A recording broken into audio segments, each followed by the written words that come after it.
You're listening to Eureka on Monocle Radio, brought to you by the team behind The Entrepreneurs, the show all about inspiring people, innovative companies, and fresh ideas in global business. I'm Tom Edwards. Craig Robbins is the CEO of development firm DACRA and creator of the Miami Design District, and one of the figures responsible for bringing Art Basel to Miami. As the city hosts Art Week 2024, we caught up with Craig to explore the Miami Design District's origins, from a fading furniture showroom hub to a world-renowned cultural and commercial hotspot. So, how do you transform a declining neighbourhood into a global art and retail destination? And how do you balance organic growth with ambitious development? Well, here is Craig with more on how the journey began.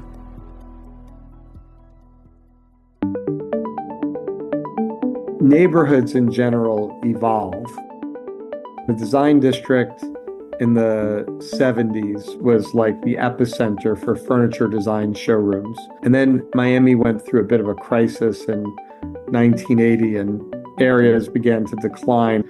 So by the late 80s, early 90s, the design district was a place that had formerly been a very successful neighborhood for furniture showrooms.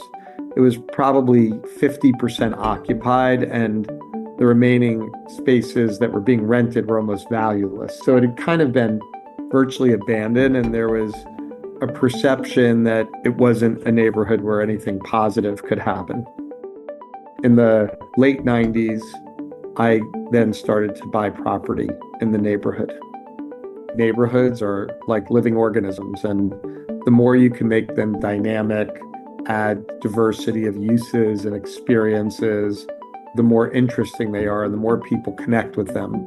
And so in the design district, the first thing we did was went against the general industry in the United States.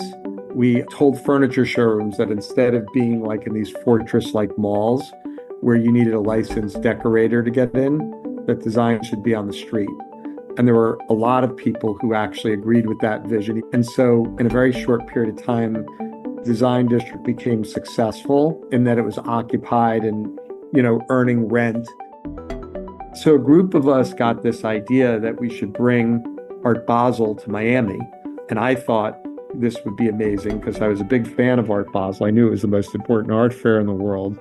But I also wanted the city I was born in and lived in to be known as more of a cultural place. So the awareness of the neighborhood began to increase, and all these cool, creative things started to happen. We did an exhibition with the Pompidou Museum.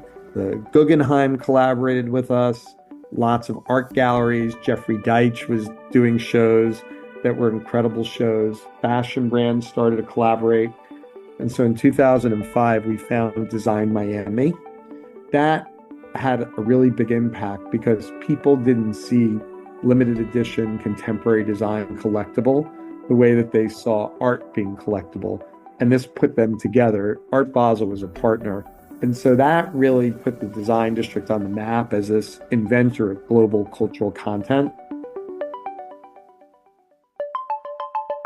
It was branded Miami, which made people aware that Miami was really part of the global cultural scene.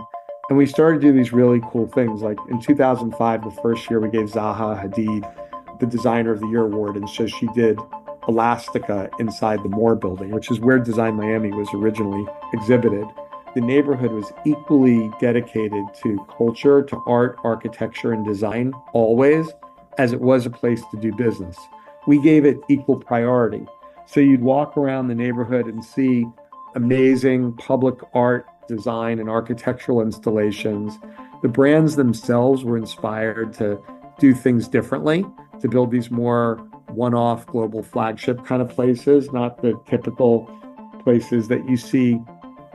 There are times where maybe we should have pushed things to go a little faster, but there's a real balance between having an organic process that makes a place authentic and expediting things too much, and so it becomes fake.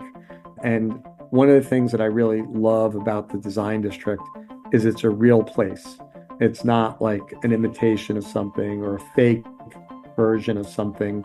It's its own place and it's very real. And so, the evolution itself has been really exciting, and you have to allow that process to unfold. If you try to do everything at once and make everything new at the same time, those kind of places are much more boring.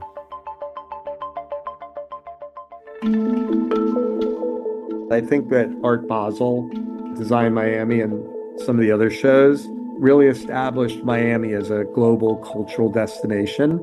And you can see all kinds of manifestations of that. There's a lot more interesting architecture now around the city. Developers will choose more interesting architects and not just build practical kind of things, but things that also are practical, but at the same time add something to the community. And every year it's a really exciting time. This year, the Design District will just have a ton of great things going on. Basically, everywhere you go, there'll be wonderful art. Jeffrey Deitch is coming back. Saatchi Yates is doing a show. Of course, the ICA will have a major launch. They're doing beautiful shows there. My collection is going to be available for people to come visit. There'll be lots of other activations. J Balvin is launching something really interesting with us and collaborating also with Jupiter. The fashion brands, there are several that are doing major things. I can't mention them all, but Cartier is doing a major takeover of the Dela Cruz space. Gucci's doing a big thing. There's lots of different things happening through the week at the neighborhood, and there'll be some wonderful events at Mother Wolf, in the Moore building. Nami Nori is opening, one of my favorite restaurants from New York. I'm really excited about that. So I think it's going to be like a super exciting week all over Miami, and especially in the Design District. So a lot of people will be participating in different ways. And, it's also people that have a similar sensibility, that like creativity. And I think that's what the Design District is most about attracting people that appreciate, the creative world. And it's almost like a medicine to these very polarized times that we've been living in. It's a way for people to get together and share common interests and kind of let go of these things that are more antagonistic and just enjoy and appreciate life. And art affects us neurologically in unconscious ways as well as conscious ways. It makes our life better. And art in the broad sense, it could be fine art, it could be nature, it could be music, theater. Creative expression makes us feel better consciously and unconsciously.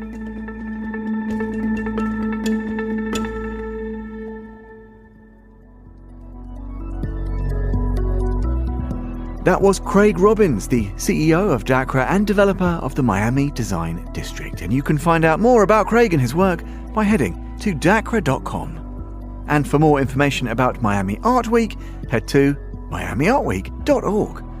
And that's all for this episode of Eureka. We'll be back at the same time next week, and do look out for The Entrepreneurs, available every Wednesday.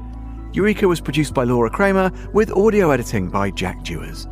You can listen again and find out more at monocle.com. That's where you can join the club and subscribe to Monocle magazine, or do follow us and catch up with the archive wherever you get your podcasts. To contact the team, email Laura on lrk@monocle.com.